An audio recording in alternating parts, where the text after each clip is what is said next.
Why are Spanish tutors on YouTube telling you and me to stop saying gracias? Since when is adios incorrect Spanish? Where in the Spanish-speaking world are the words de nada incorrect Spanish? And I've been saying como estás.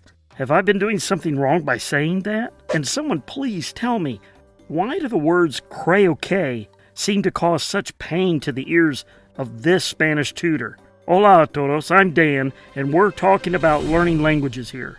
Nothing is more embarrassing for a Spanish language learner than pronouncing a word wrong, or using a real Spanish word that means one thing in one Spanish country, but it means something different in another Spanish country. None of us want to make those kinds of mistakes, and the thought of making those mistakes can actually discourage us from trying to speak publicly. Watch my video entitled The Enemy Within for more information about that. But this is a real trend on YouTube. Great Spanish language tutors telling Spanish students like you and me not to say words that we thought were just fine to use. Is hasta la vista a bad saying? I thought all Cyberdyne System Models 101 Terminators could speak perfect Spanish. Hasta la vista, baby. Even amazing Spanish tutors like one of my favorites, Andrea of Spanishland, seems to be telling me not to say de nada. I know it's 2020, but I thought I could count on the Spanish language. Because I'm stubborn by nature, when I first started noticing these video thumbnails, I just wanted to chant creo que, and de nada, de nada, de nada. Sorry, Andrea. At first, I thought I was going to have to leave some kind of comments like, Dear Spanish language YouTube teacher friend, you're not the boss of me. I'll say de nada if I want. But then I watched the videos and realized that something else is happening here. And that something is called the YouTube algorithm, an artificial learning system created by YouTube that figures out what videos to promote to people and what videos people will like even before people watch them. A part of that cyber math watches what type of YouTube thumbnail pictures people click on in order to figure out what to recommend to others. From that algorithm, YouTube has discovered that you and I prefer thumbnails that are catchy, flashy, and even a little controversial. I mean, which of the two examples here would you click on first? And our favorite Spanish language teacher YouTubers have to play along with it in order to survive. Some people call this clickbait, but that's not really fair, because clickbait is showing people one thing, but the video deals with something completely different. So creo que isn't really hurting our ears, and Andrea from Spanishland isn't telling us not to say de nada. So let me assure you that the curse of 2020 hasn't hit the Spanish language. It's actually okay to say gracias, or creo que, or hasta la vista, or even de nada. What's happening is even actually good for us. Our friendly neighborhood YouTube Spanish teachers are actually trying to help us become more fluent by showing us additional ways of expressing ourselves instead of just using the same words over and over again. Rest assured, a sure path to fluency is vocabulary, but a vocabulary of random words is not as powerful as building a solid vocabulary of similar words and words that can build context. By using similar words, you will be able to clarify yourself when people don't understand you the first time. You'll be able to discuss topics more in depth, and you'll be able to make yourself more thoroughly understood. Similar words are called synonyms. Por ejemplo, the Spanish word for wool is lana, but another English word for wool is fleece, or vellón in Espanol. Let's look at another example. In English, we have several words that mean pen, such as pen, ink pen, ballpoint, Sharpie, biro in the UK, a Bic in the US, and a few others. Notice that brand names can often become synonyms for words. The Spanish word for pen is pluma, and just as we have other words for pen in English, there are other words for la pluma. For example, SpanishDict.com lists several examples.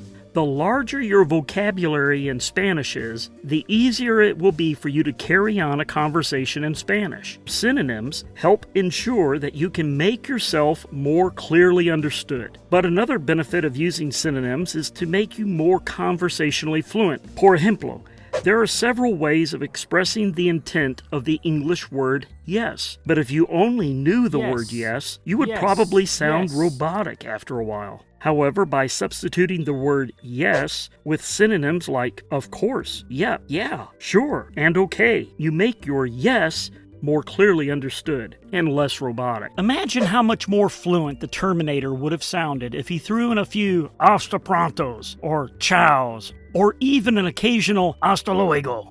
In addition to learning synonyms, here are 7 easy things you can do to increase your vocabulary. First, focus on vocabulary that you'll need to use. Many Spanish language learners spend a lot of time learning words and phrases that they'll rarely use, if they use them at all. To be clear, there are plenty of words that all Spanish speakers need to know, but you need to focus your vocabulary on Spanish words that you will actually use. One way to focus your vocabulary is to group the vocabulary words into themes. For example, everyone shops when visiting a Spanish-speaking country.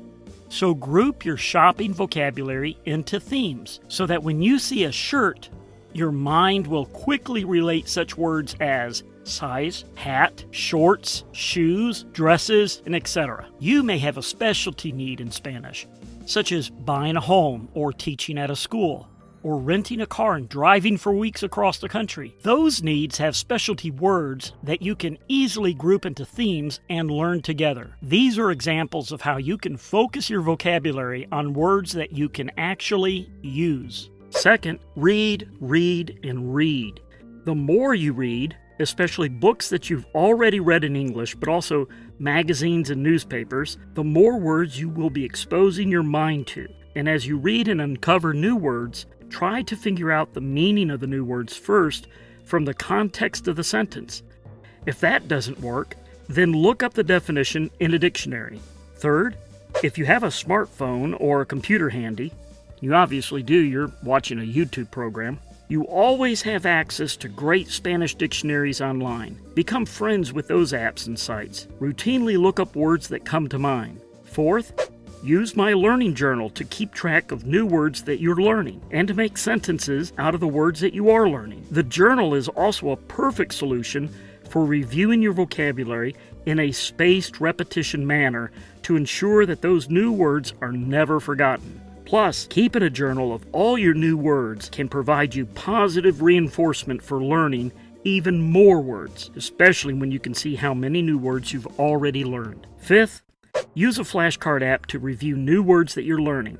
Email me and I'll provide you with a list of the top flashcard apps for your smartphone. Sixth, use your new vocabulary in conversations, online posts that you create in your Spanish language interest Facebook groups, like the one for the Daily Learning Journal, and when chatting online. Seventh, commit to learning 3 new words a day.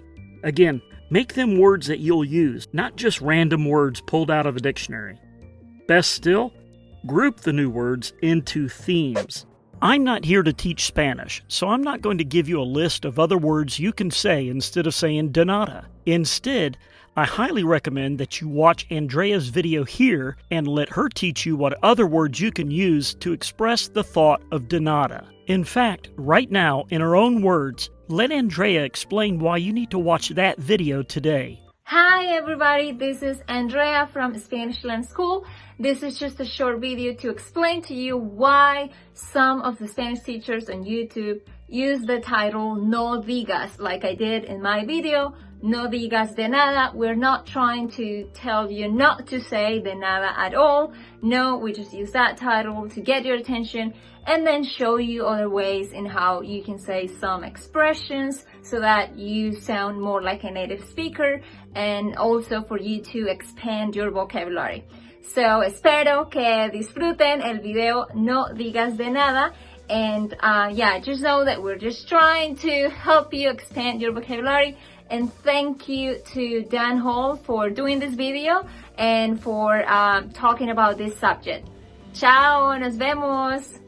Thank you, Andrea, for that explanation. I'm looking forward to our upcoming interview. Yes, that's right. Spanish Land's very own Andrea will be joining me here on this channel for a live interview on July 18th at 2:30 p.m. Eastern Time. Mark your calendar now. If you're watching this video after July 18th, check my live interview playlist right here for that interview.